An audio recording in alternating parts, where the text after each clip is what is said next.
Aujourd'hui, je vais vous parler d'une œuvre très ancienne, qui remonte un petit peu. King J, t'as quel âge, sans indiscrétion? J'ai 23. Eh bah, c'est une œuvre qui a pile ton âge, mon gars. C'est une œuvre qui a pile ton âge. Donc, du coup, bah, tu vas peut-être pouvoir la découvrir.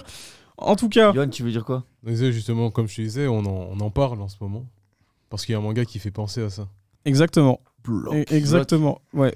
Et du coup, oui, on va parler... Du coup, des voyages scolaires au Japon. Donc, on va déjà... Est-ce que vous, autour de la table, là, on a une classe de 3e. C'était comment, vous, votre 3e, un petit peu? Est-ce que vous vous en rappelez? Est-ce que vous aviez des bons camarades de classe? Est-ce qu'il y a des gens qui vous avaient énervé, qui vous ont fait du mal? Ce genre de choses. Est-ce que vous avez des petits traumatismes de vos classes précédentes? Il n'y avait pas de voyage scolaire. Il n'y avait pas de thunes. Un voyage en Normandie, tu vois, sous la pluie pour les SVT. Ok. En 4e, je suis allé en Espagne. Ok, c'était bien. Ah, c'était le feu. C'était le feu. C'était le feu, on était dans des familles, là, 2-3, c'est ce qu'on voulait, nous. Moi, j'étais en Angleterre. Et nos repas, c'était des sandwichs au beurre. Quoi? Ah oui, c'est des stéréotypes français. Moi, il n'y avait que dalle.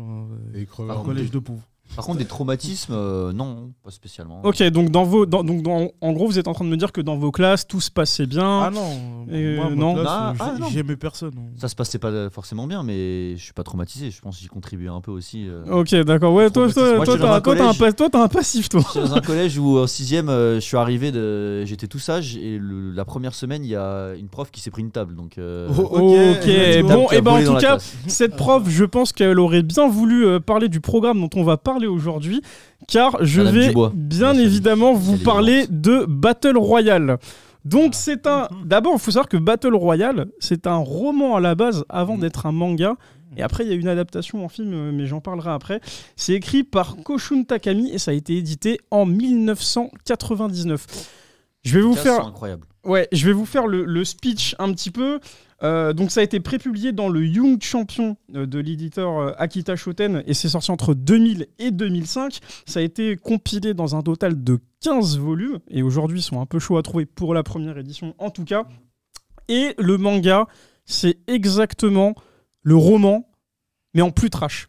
En sachant que le roman est déjà assez trash, là je vais vous parler du manga parce que je pense qu'aujourd'hui le thème Battle Royale, vous l'associez à quoi généralement?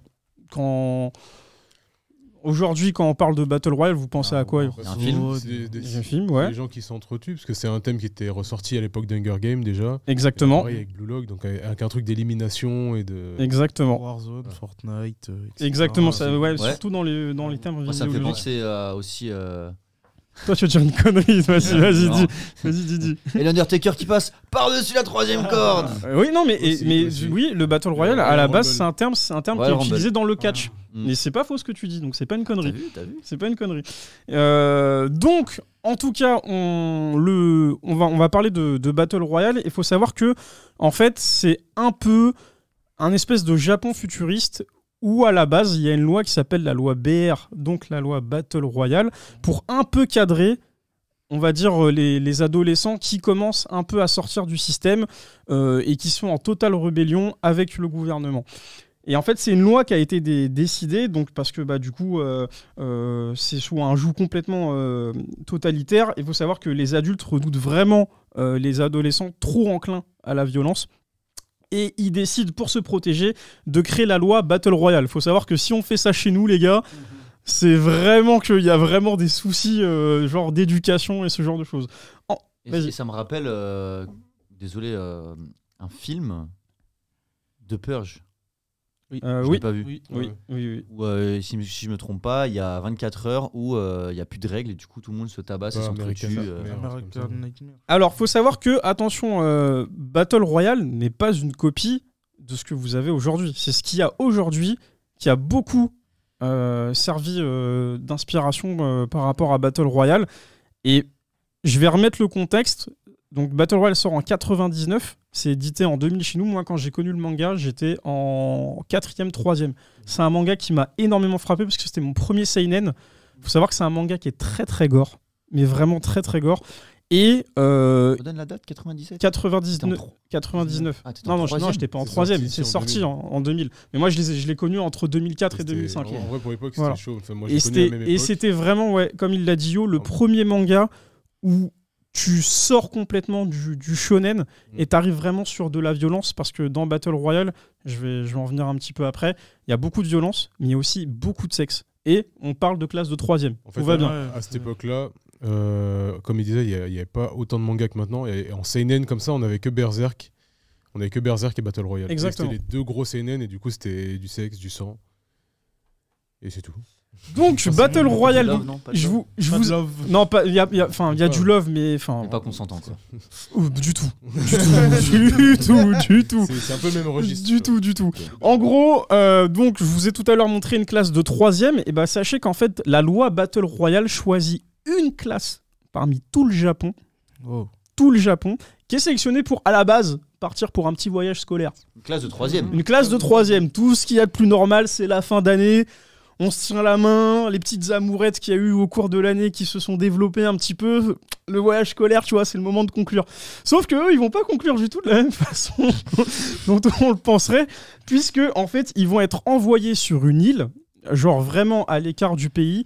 Et en gros, on va leur expliquer, c'est leur prof principal qui va leur expliquer qu'en gros, ils sont là pour participer à ce programme, et le but, c'est de s'entretuer dans la joie et la bonne humeur. Voilà, donc à partir de là, le speech de Battle Royale est lancé. Chaque élève, faut savoir qu'il porte autour du cou, et si on peut remontrer la première case, merci Romu, tu gères. Ils ont tous des colliers autour du cou. J'avoue, ils font pas trop élèves de 3ème. Voilà. Celui en Sur haut son à droite. numéro. En haut à Ah, droite, là, et bah, il a redoublé en haut à quelques droite, années, alors en haut à droite, faut savoir que lui, c'est le gars qui a retapé déjà pour commencer. Ça se voit. C'est pour ça qu'il paraît un peu plus vieux. Et lui, il s'agit de Kawada. Et en fait, alors, tous les personnages qui sont, on va dire, où les cases sont un peu plus grandes, c'est vraiment les persos principaux du manga. C'est là ou pas Le prof, il est pas là. Tout en haut à gauche, c'est pas lui Non. Alors, Non. le gars, alors tout à droite, déjà, il s'appelle Kawada, donc c'est un mystérieux redoublant qui aide nos personnages principaux. Donc, les deux personnages principaux, ce sont le garçon qui est à gauche, là, avec, vous voyez, la petite goutte, là, où il transpire. Petit Il BG. s'appelle... Au milieu, ouais. Exactement, ouais. Au milieu, Il y a un petit Sokka. il s'appelle Shuya. Ah. Donc lui, en fait, c'est vraiment le personnage principal qui croit au pouvoir de l'amitié. Il veut vraiment empêcher que sa classe s'entretue, etc., etc.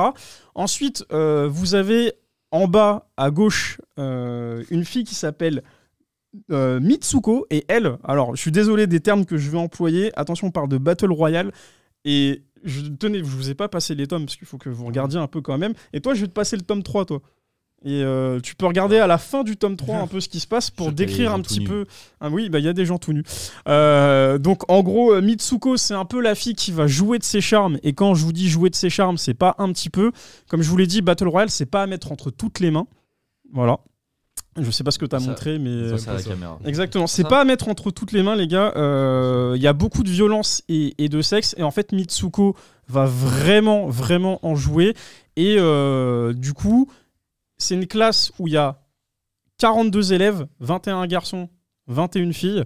Et en gros, ils vont tous devoir se foutre sur la gueule, alors qu'ils ont passé une année scolaire genre merveilleuse entre eux. Sauf qu'en fait, bah, si vous étiez à leur place, qu'est-ce que vous auriez fait ? Est-ce que vous seriez soumis au gouvernement en se disant « Ok, moi je veux survivre, je rentre dans le système et bah, fuck l'amitié, je défonce tout le monde » ou vous allez essayer de contrer le système et même si vous êtes sur cette île, essayer de survivre et de sauver vos camarades. C'est la 3ème, c'est quand même des potes avec qui t'es depuis la 6ème. Je pense que, à moins que tu saches qu'il n'y a pas le choix dans ce programme, mais en gros, c'est l'esprit d'instinct. Après, tu sais pas. Moi, j'aurais essayé de trouver une douille parce que je courais pas vite à l'époque. C'est... Et en fait, c'est tout le speech de Battle Royale, parce qu'en fait, au-delà de la violence, c'est quand même un manga très profond où il y a des thèmes sociétaux qui sont abordés. Il faut savoir que tous les personnages ont un background, donc tu vois vraiment l'évolution des persos. Tout le monde n'est pas gentil, et si on te fait croire dans le manga qu'à un moment donné ça va bien se passer, il faut savoir qu'il y a plus de gouttes de sang que de larmes qui coulent dans ce manga. C'est vraiment genre de la violence à profusion. Et il y a un personnage qui sort vraiment du lot parce que à la fin, il doit en rester qu'un. C'est comme dans Koh-Lanta. Sauf que voilà, c'est vraiment. Il n'y a pas de conseil. Quoi. Voilà, il n'y a pas de conseil. En fait, quand tu arrives sur l'île, c'est simple. Après, je vais revenir sur le perso. On vous donne. Donc déjà, comme je le disais, chaque élève porte un collier autour du cou. Ce collier, on peut nous espionner parce qu'il y a un micro incorporé dedans. On peut te géolocaliser. Il faut savoir qu'en fait, tu es foutu sur une île, mais tu n'as pas le droit de rester dans la zone de telle heure à telle heure. L'île, en fait, elle est découpée par case. On te donne la carte de l'île et on te dit si, par exemple, tu te retrouves sur la case, je sais pas, B5, et ben, entre 6h du matin et 18h, si tu es sur cette île, ton collier, il explose. Enfin, sur ce bout de carte. Il y a ça. On peut surveiller ton pouls, on peut le faire exploser, et en gros, ces colliers, tu peux pas les défoncer, et ils ne craignent pas l'eau. Donc autant vous dire que si vous essayez de vous échapper, c'est mort de chez mort. Ensuite, au début du jeu, chaque élève reçoit un pactage contenant des vivres, une carte, comme je vous l'ai dit, une boussole, une lampe torche, enfin tout ce qui vous sert à survivre sur une île, et une arme. Parfois, vous pouvez avoir une casserole comme un M16, au choix. Tu vois, mais c'est un pactage un peu au hasard. Et du coup, comme je vous l'ai dit, le jeu se déroule sur 3 jours, et si à l'issue des 3 jours, il n'y a pas de survivants, et du coup, tu meurs. Voilà. Tout le monde meurt. Tout le monde meurt. Donc en fait, t'as pas le choix. T'as pas le choix. Ouais. T'as pas le choix. Et il y a un perso qui, lui, vraiment sort du lot, et vous allez le découvrir au fur et à mesure des tomes. Il s'appelle Kiriyama. Et lui, c'est vraiment genre le... Ah, on peut pas dire de gros mots sur Twitch. Si, on peut. C'est vraiment l'enfoiré. Le vilain. Ouais, le vilain. Parce qu'en fait, c'est le personnage archi froid qui va tuer tout le monde. Lui, il a une mitrailleuse. Brrr, il te tire dessus. C'est pas celui aux cheveux longs. C'est c'est lui, c'est exactement. Et lui, il te bute de sang-froid. Et en vrai, Yo, je sais pas si tu te rappelles toi de ta première lecture de Battle Royale, mais il te glace le sang, ce mec. Vraiment, il a aucune émotion. Il arrive devant Watt et il te flingue. Mais il cherche même pas à savoir pourquoi, qu'est-ce que tu fais dans la vie. Non, en fait, lui, c'est un amusement. C'est-à-dire qu'en fait, au début du speech, il lance une pièce. Si c'est pile, il se plie aux règles et il essaie de survivre. Si c'est face, il tue tout le monde. Et il essaie de tomber sur face. Ça revient au même. Oui, mais sauf que il aurait pu décider, mais sauf que voilà. Genre survivre, c'est tuer tout le monde de toute façon. Oui, mais en vrai, il aurait pu essayer parce qu'en fait, c'est un personnage très intelligent, voire le plus intelligent en fait du manga. Et nos personnages principaux qui sont 3, donc t'as Shuya, le garçon dont je vous ai parlé tout à l'heure. Ensuite, on a Noriko, c'est un peu la fille qui est un peu amoureuse de lui, qui va le suivre. Elle a fait que pleurer à chaque fois. Elle essaye de calmer les choses, mais ça marche pas trop. Et on a Kawada. Donc en fait, Kawada, lui, vous verrez si vous lisez le manga. Exactement. Fusil à pompe à la main. Merci Z pour montrer les images. Et en gros, lui, en fait, il connaît déjà le programme Battle Royale et il va tout faire pour sortir de cette île. Donc en fait, on a un petit trio qu'on suit.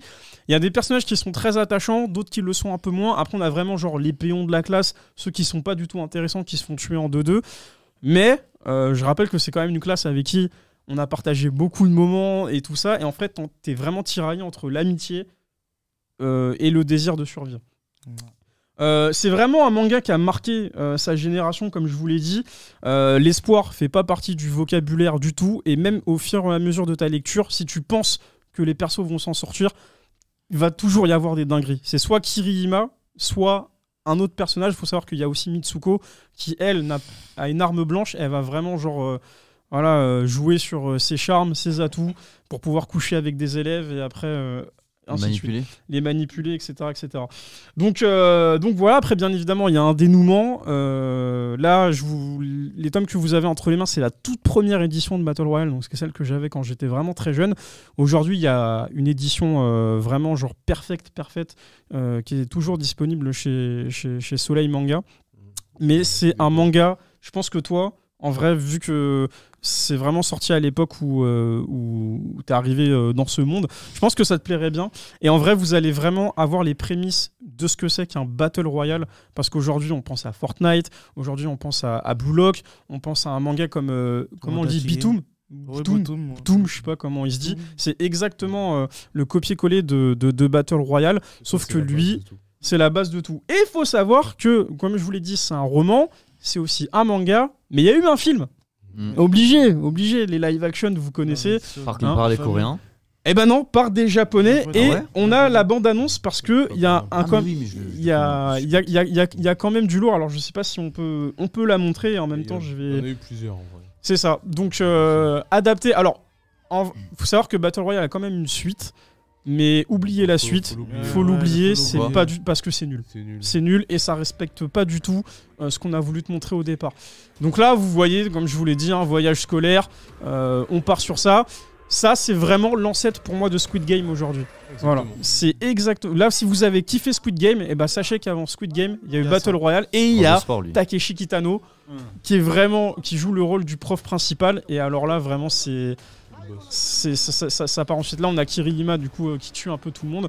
Et ce film a vraiment marqué l'empreinte du début des années 2000 en vrai.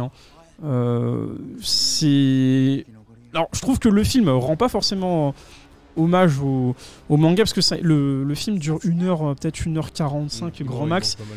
Et mais c'est dur, hein. c'est dur, mais en fait, parce que quand tu lis le manga, il y a tellement de développement que tous les personnages ne sont pas forcément développés. Dans le chat, il y a Seb qui nous dit que l'acteur principal, c'est aussi l'acteur dans le film de Death Death Note, exactement. Et en fait, ça a lancé sa carrière à l'acteur principal du coup qui joue Shuya. Vous avez vu, il y a eu quand même 4 étoiles sur ce film. Il a un peu vieilli. Il y a quand même une version Blu-ray qui est sortie.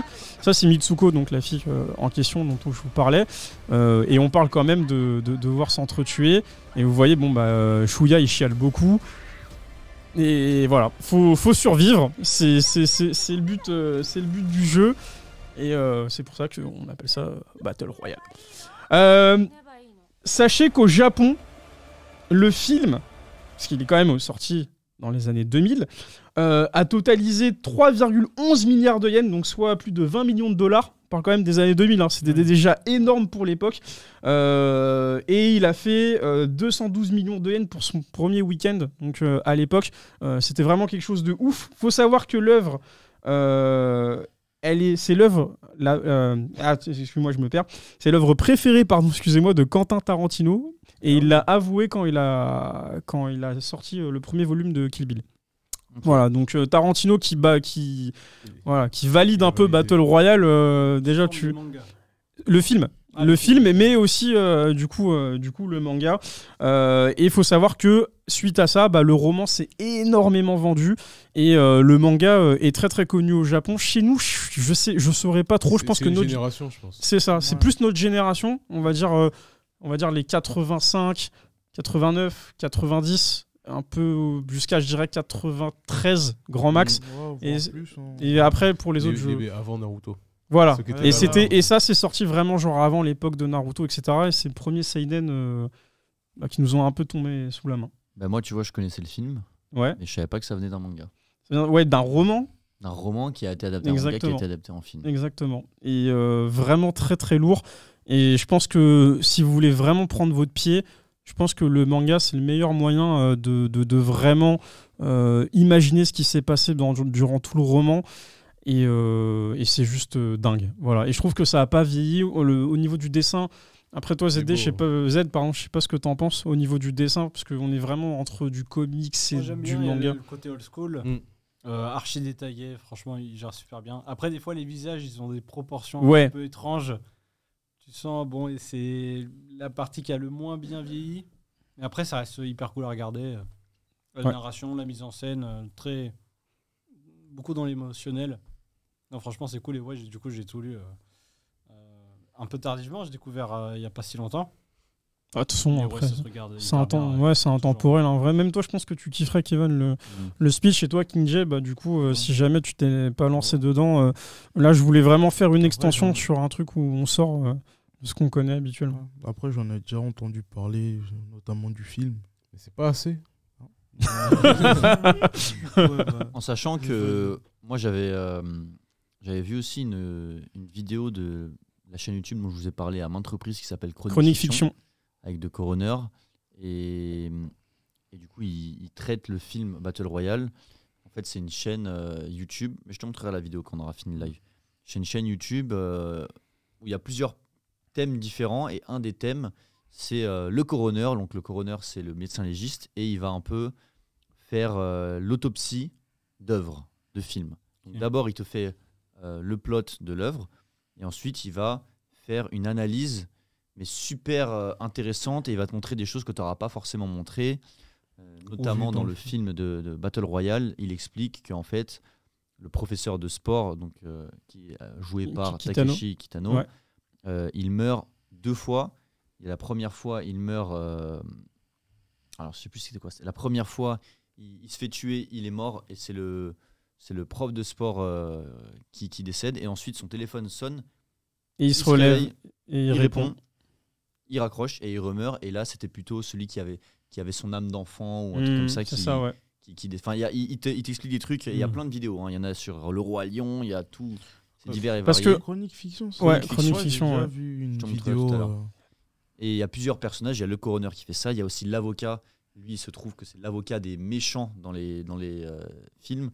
Ils font plein de trucs et il y a un nouveau personnage qui arrive. Donc, je sais pas si Romu, tu peux peut-être éventuellement trouver le lien YouTube de la chaîne et le mettre sur le stream. Pour Chronique Fiction. Pourquoi je demande de mettre le lien? Parce qu'en plus, c'est quelque chose qui est fait bénévolement. Il y a un Ulule et tout pour participer et c'est très très très bien filmé. Ah, c'est cool. Moi, tu m'avais montré et j'avais grave kiffé. C'est vraiment genre du détail et de la bonne chronique sur des scènes clés de films. Et en vrai, je l'avais pas vu sur Battle Royale, je regarderai. Mais pour revenir sur le film, attention, il y a quand même des grosses différences avec le manga. C'est pas l'adaptation vraiment scène sur scène. C'est vraiment une adaptation un peu différente. En vrai, après, les deux se complètent bien. C'est juste que le film est trop court par rapport aux 15 tomes qu'on a. Et du coup, ça te laisse un peu sur... Le film est intéressant en tant que film, dans la façon dont il est fait et tout. Mais si tu t'intéresses vraiment à l'histoire, le manga est largement dessus. Est-ce que ce serait intéressant, par exemple, de faire un remake sous forme de série d'une saison? Franchement, en vrai, tu sais quoi, j'allais y venir pour ce petit mot de la fin. En ce moment, il y a beaucoup de séries sur le thème un peu du survival, entre guillemets. On a Alice in Borderland, dont la saison 2 arrive en décembre. On a Squid Game. Après, on a eu pas mal d'autres mangas, etc. Et je pense qu'en vrai de vrai, genre, toutes ces séries, elles sont cool, elles sont sympas, mais ce serait bien de dire, attendez, il y a un truc qui était là avant tout le monde au début des années 2000, on va vous sortir vraiment l'originel, vraiment le vrai Vampire, et en gros, ce serait trop kiffant qu'ils refassent un remake de Battle Royale, soit en film, soit en série, mais je pense qu'en série, ce serait vraiment... Ouais, arrête avec la CGI. Ça n'a pas eu Alors, sachez qu'il n'y a jamais eu d'adaptation animée sur Battle Royale, et au vu du manga, je pense qu'il n'y en a pas besoin. C'est tellement c'est violent, et on se prendrait des censures et tout. Mais je pense qu'un remake en série, ce serait vraiment... En plus, Kitano, il est toujours en vie, donc en vrai, il pourrait reprendre son rôle et tout. Un petit caméo, peut-être. Un petit caméo, ouais. Rôle, mais un caméo. Un caméo, ouais. Mais en vrai, je kifferais parce que le propos, il est tellement intéressant. Et je vous ai dit, c'est assez long quand même, 15 tomes. T'as le temps de développer tous les persos. Donc en vrai, tu prends vraiment le manga d'origine et t'en fais une série et ça collerait bien. Mais ça devrait être fait, je sais que là, ça va peut-être être blasphème ce que je vais dire, ça devrait être fait par les Coréens parce qu'ils sont trop forts. Non, mais c'est pas un blasphème. Ils sont chauds de ouf. Ils sont chauds. Même tout ce qu'ils ont fait avec, c'est pas des Battle Royale, mais genre le train pour Busan et tout ça, c'est exactement le genre de thème où ils sont trop forts pour l'adapter en film. Ouais, ce qu'ils apporteraient que les Japonais n'ont pas, c'est l'ambiance. Ouais. Les Japonais dans leurs films, l'ambiance des fois ça colle pas. Et là dans le film, tu vois, l'ambiance c'est un. Moi, je pense que ça aurait pu être largement mieux, et les Coréens ils auraient pu mieux le faire. Tu vois. Ouais. C'est vrai. Vraiment leur délire. Mais je pense, en vrai, j'ai espoir. C'est pour ça que j'ai ressorti un peu. Vraiment, je les ai ressortis du fin fond de mon étagère pour vous les ramener, parce que je me suis dit, tiens, je vais faire une chronique sur Battle Royale, parce que ça me tenait à cœur d'en parler. Et en vrai, espérons qu'un jour, ils en parlent, mais on sera les premiers à vous l'annoncer si jamais c'est le cas. Ok, voilà. Phrase de conclusion. Donc, lisez Battle Royale, c'est très important. Ou regardez le film, au moins. Ou regardez le film pour vous donner déjà un premier aperçu. Et sachez que le manga est toujours disponible chez Soleil Manga.